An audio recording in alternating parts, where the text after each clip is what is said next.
ओडिशा राज्य सरकार 2 वर्ष पूर्ति अवसर में प्रत्येक पंचायत स्तर में विकासर धारा ओडिशा सारा जनकल्याण शिविर 2026 द्वितीय दिवस कार्यक्रम अनुष्ठित होईछि।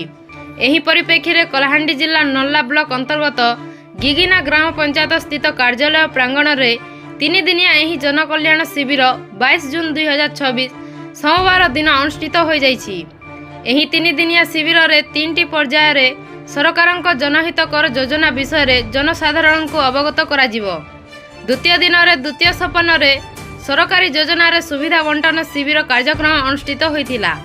एही द्वितीय दिन द्वितीय सोपान रे आयुष्मान भारत कार्ड, आयुष्मान वयोवंदना योजना, गोपबंधु जन आरोग्य योजना, मधुबाबू पेंशन योजना, मेधा सिंह हाथ खर्च योजना, सुभद्रा योजना, पीएम सेवानिधि योजना, लक्षपति दीदी कार्यक्रम, दिव्यांग को सहायक उपकरण बंटन, पीएम सूर्यघर मागणा बिजुली योजना, मुख्यमंत्री अन्नपूर्णा योजना, वसुंधरा योजना रे पट्टा बंटन, श्रमिक कार्ड बंटन, रोग निरूपण, सीएम किसान एवं अन्यान्य योजनार सुविधा प्रदान कार्यक्रम अंतर्भुक्त थिला।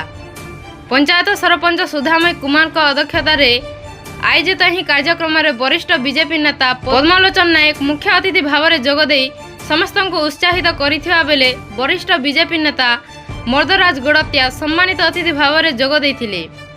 पीई और मधुसूदन नायक कार्यक्रम को परिचालना करिसंती। समस्त पंचायत कर्मचारी उपस्थित रही कार्यक्रम में सहयोग करुथिबा बेले समस्त कर्मचारी एवं शताधिक जनसाधारण जोगदे कार्यक्रम को साफल्य मंडित करथिले। State crime bureau chief Umashankar Mishra report, Nirmal TV.